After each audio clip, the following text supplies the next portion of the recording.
নমস্কার বন্ধুরা, তোমরা সবাই কেমন আছো? তো আমি কিন্তু আজকে চলে এসেছি তোমাদের জন্য আরেকটা নতুন রেসিপি নিয়ে। আজকে আমি করব কেএফসি স্টাইলে চিকেন। তো তার জন্য আমি কিন্তু এখানে সাইজ মতো চিকেনগুলোকে কেটে ধুয়ে নিয়েছি ভালো করে। তারপরে আমি এখানে 1 চামচ আদা বাটা, 1 চামচ রসুন বাটা, আর 1 চামচ গোলমরিচ গুঁড়ো, সঙ্গে 1 চামচ চিলি সস, আর 1 চামচ ভিনিগার, সঙ্গে কিন্তু আমি এখানে নুন আর 2 টেবিল স্পুন টমেটো সস আর সয়া সস দিয়েছি 1 টেবিল স্পুন দিয়ে, আর এখানে নুডলসের মশলা দিয়েছি, সঙ্গে বিট নুন আর নুন দিয়েছি, সঙ্গে লঙ্কার গুঁড়ো দিয়ে ভালো করে এটাকে ম্যারিনেট করে নিচ্ছি।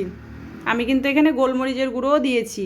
তারপরে কিন্তু এটাকে ভালো করে ম্যারিনেট করে নেব। আর ম্যারিনেট করার পরে কিন্তু এখানে আমি একটা ডিমও ফেটিয়ে দিয়েছিলাম, দিয়ে আবার ভালো করে ম্যারিনেট করে এটাকে 2 ঘন্টার জন্য ঢাকা দিয়ে রেখে দেব। 2 ঘন্টা পরে কিন্তু এটাকে আমি কোটিং করব। আর কোটিংয়ের জন্য আমি কিন্তু 3 বাটি ময়দা নিয়েছি, সঙ্গে 1 বাটির কম কর্নফ্লাওয়ার, আর গোলমরিচের গুঁড়ো নিয়েছি 1 চামচ, 1 চামচ লঙ্কার গুঁড়ো, সঙ্গে 1 চামচ নুন নিয়েছি, সঙ্গে একটু নুডলস মশলা দিয়ে ভালো করে এটাকে মিশিয়ে নিলাম। মিশিয়ে নেওয়ার পরে কিন্তু এখান থেকে একটা করে চিকেন তুলে আমি ভালো করে কোটিং করে এবার একদম ঠান্ডা জলে দিয়ে এটাকে ডুবিয়ে তুলে তারপরে আরেকবার এখানে কোটিং করে নিচ্ছি। ভালো করে চেপে চেপে হাত দিয়ে করবে, তাহলে কিন্তু ভালো হবে, চিকেনটা ক্রিস্পি হবে, একদম কেএফসির মতো হবে। আর খেতেও কিন্তু তেমন দুর্দান্ত হয়েছিল। তোমরা বাড়িতে অবশ্যই ট্রাই করবে। আর এই মশলাগুলো কিন্তু অবশ্যই দেবে, মশলাগুলো কিন্তু একটাও যেন ছাড়া না পড়ে, তবেই কিন্তু প্রপার টেস্টটা আসবে। তোমরা দেখতেই পাচ্ছ আমি কিন্তু একটা একটা করে সবগুলো চিকেন কোটিং করে নিচ্ছি। কোটিং করে নেওয়ার পরে কিন্তু ভাজতে চলে যাব। তোমরা কারা কারা কেএফসির চিকেন খেতে ভালোবাসো আমাকে কমেন্ট করে জানাবে। আর যারা ভালোবাসো তারা কিন্তু অবশ্যই বাড়িতে এইভাবে ট্রাই করবে, আমাকে কমেন্ট করে জানাবে কেমন লেগেছে তোমাদের।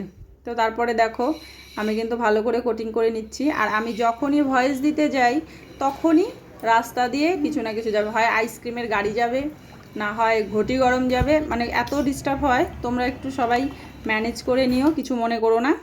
তারপরে কিন্তু আমি এগুলোকে ভাজতে চলে এসেছি। এবার কিন্তু আমি বেশ অনেকটা পরিমাণে তেল দিয়ে দিয়েছি যাতে চিকেনগুলো ডুবে যায়। আর ভাজার সময় কিন্তু তোমরা খেয়াল রাখবে চিকেন কিন্তু যে কয় পিস এখানে দেওয়া যাবে ভালোভাবে ফ্রাই করার জন্য সেই কয় পিসই দেবে, বেশি দেবে না, তাহলে কিন্তু ভালো হবে না। একটা যেন আরেকটার গায়ের ওপরে উঠে না যায় এমন করে কিন্তু দেবে না কখনোই, ঠিক আছে? আর এই সময় গ্যাসের ফ্লেমটা তোমরা মিডিয়াম রেখে তারপরে রেডি করবে চিকেনটাকে। তো দেখতেই পাচ্ছ কি সুন্দর হচ্ছে। আর এটা কিন্তু সময় নিয়ে ভাজতে হবে, উল্টে পাল্টে একটু সময় লাগবে, কারণ আমার কিন্তু এগুলো ফ্রাই করতে 20 মিনিট সময় লেগেছে। তো দাঁড়িয়ে থেকে তোমাদের করতে হবে আস্তে আস্তে। তো দেখো এবার কিন্তু আমি উল্টে দিচ্ছি আবার। আর তোমরা দেখতেই পাচ্ছ কত সুন্দর হয়েছে, একদম কেএফসির স্টাইলে। কেউ বলতেই পারবে না এটা বাড়িতে তৈরি করার। টেস্টও কিন্তু সেরকম হয়েছিল, ভিতরটা জুসিও হয়েছিল।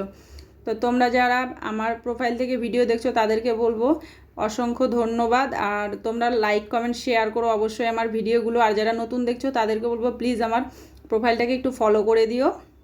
আর আমার একটা পেজ রয়েছে অঞ্জুস ফ্যামিলি, সেখানেও তোমরা গিয়ে একটু ঘুরে এসো। তো আমার কিন্তু চিকেনগুলো রেডি হয়ে গেছে। এবার আমি তুলে নিচ্ছি প্লেটে, তুলে সার্ভ করে তোমাদের দেখাচ্ছি কতটা ইয়াম্মি হয়েছে দেখতে, আর খেতেও কিন্তু সেরকম টেস্টি হয়েছিল। তো তোমরা অবশ্যই বাড়িতে এইভাবে একবার ট্রাই করবে আর আমাকে কমেন্ট করে জানাবে তোমাদের কেমন লেগেছে। তো আজকের মতো কিন্তু এখানেই রাখছি, দেখা হবে নতুন কোনো ভিডিওতে। টাটা।